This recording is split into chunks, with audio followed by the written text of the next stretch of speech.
Are you ready, Bill? Yeah. Hello, YouTubers.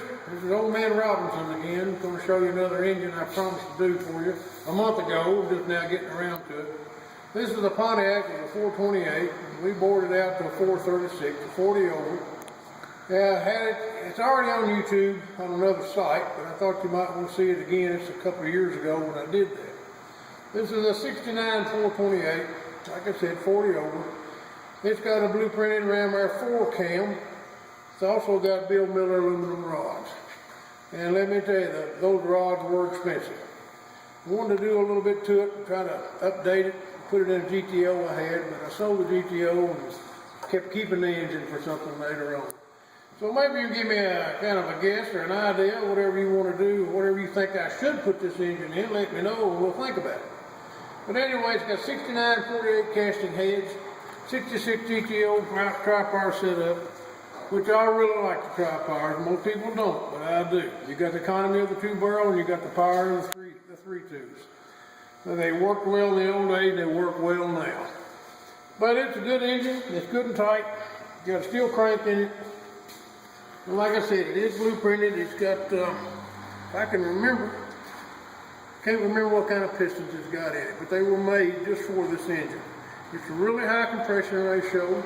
It's almost a 12 to 1, and you have to run some really good gas. And I used to go to the airport and use aviation gas for the test stands, and when I run it in the car, that's what I used to do. They have no trouble with it at all when using their aviation gas.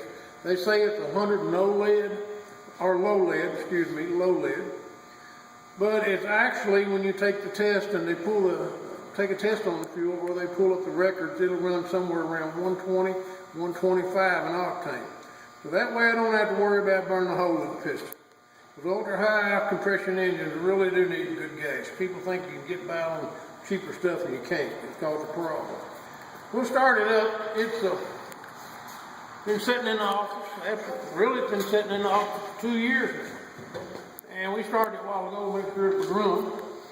But I like to get them out here, start them up, and let them run and kind of, clean the cobwebs or whatever's in them out of them, and get the oil circulating in them and get everything running good before I put it back up for the winter. So here we go.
If you'll notice, we run the straight shift behind this engine.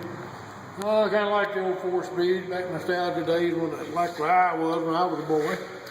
But 4-speed behind this engine really works well. It's got enough torque to pull a car. It had it in a 64 GTO, and it really did run good.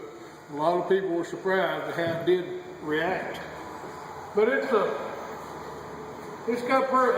Simpire rings in it, gapless rings. I like to run those rings in all the engines, kind of get that compression up there and not have a lot of blow-by.